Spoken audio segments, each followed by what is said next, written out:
Nurse Paul, I'm concerned about Mr. George's comfort while in bed. We need to ensure he has the most appropriate type of bed to meet his needs.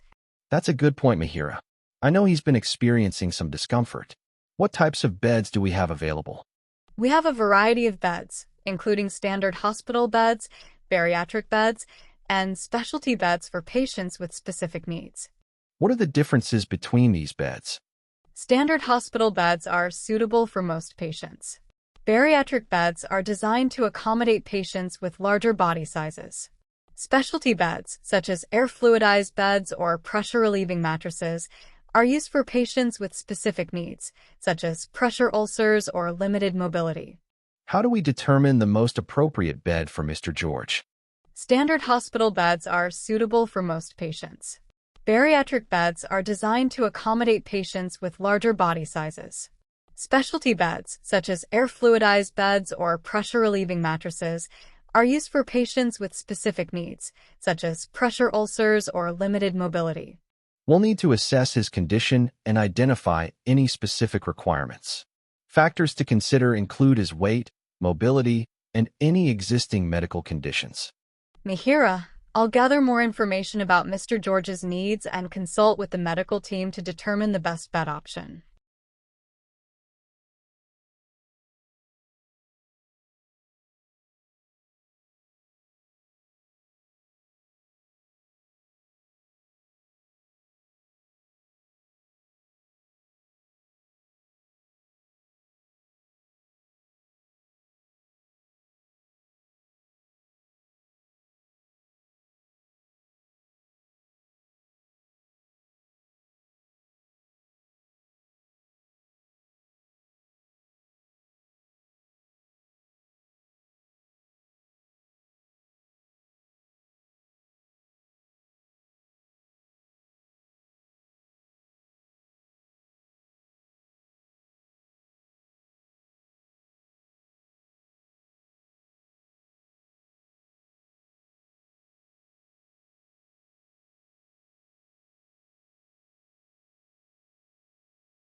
I understand you must be feeling very worried about MIHIRAA'S recent seizure, and it's completely natural to be concerned when something like this happens to your child.